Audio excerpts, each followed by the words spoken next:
welcome to the channel. In this video I want to kind of compare what Steam did in the past with Steam machines and the current offering with the Steam Deck. Now, it's very apparent to me that Steam has learned from their mistakes with the past iterations of Steam machines.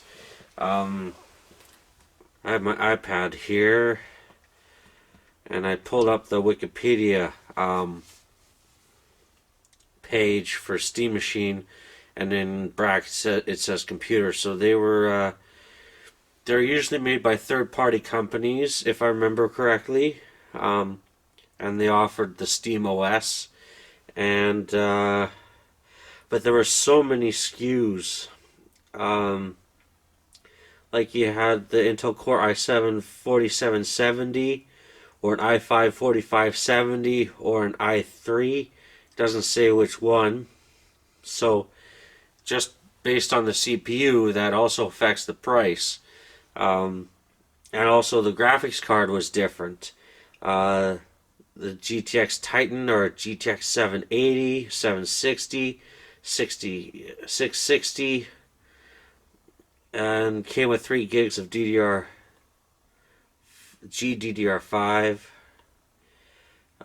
Came with 16 gigs of DDR3 1600 RAM, and usually came with 1 terabyte of storage and 8 gigs of SSD cache. Hybrid drive. Shows the measurements. I'm not going to get into that.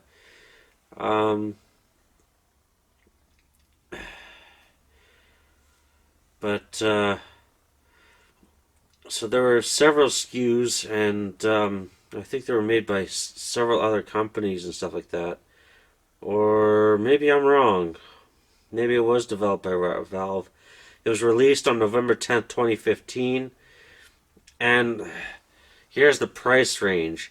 Anywhere from $400 to $6,000. So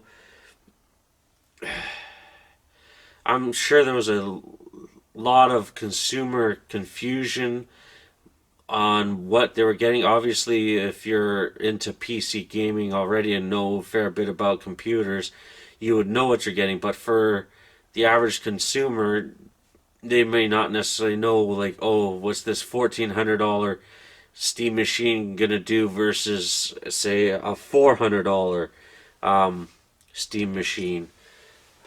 And I think that was a lot of what contributed to the downfall of Steam machines.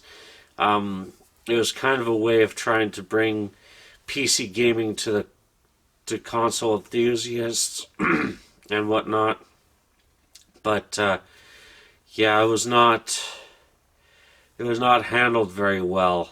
And as I said, there was a lot of confusion with the consumer on what to get, and they also had the Steam controller at the time, but that was fairly universal.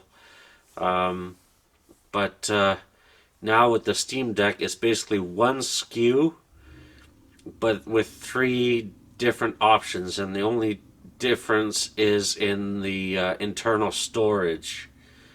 So yeah, I think Steam learned, or Valve learned their lesson when bringing out a physical product. Yeah, and I definitely want to get my hands on a Steam Deck at some point. I'm hoping some things will change in the new year, that I will actually be able to afford one. Because things, yeah, it's very tight right now. Yeah, I just wanted to kind of discuss that a little bit. You're welcome to look on the Wikipedia page yourself. I know Wikipedia isn't like the end-all be-all when it comes to information, but seems pretty comprehensive. I think there are also some third parties that made Steam machines, but I'm not 100% sure on that one. But whatever. It doesn't really matter that much. Um, but yeah, the internal hardware is all the same in all the Steam Decks. The integrated APU, um, system on a chip and whatnot. The motherboard is the same. Your CPU, your GPU. It doesn't matter which Steam Deck you get, and it's nice that it's also somewhat customizable.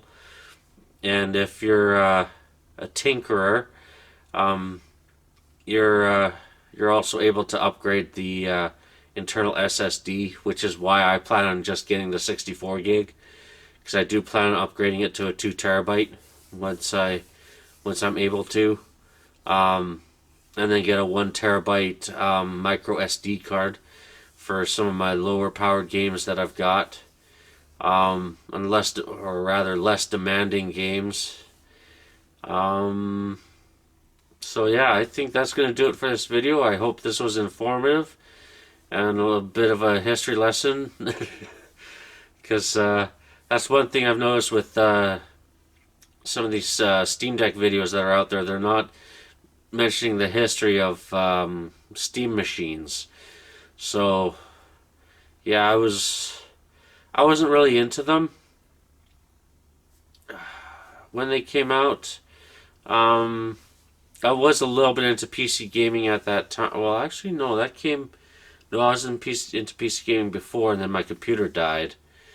Um, yeah, no, I think my computer died in 2011. Yeah.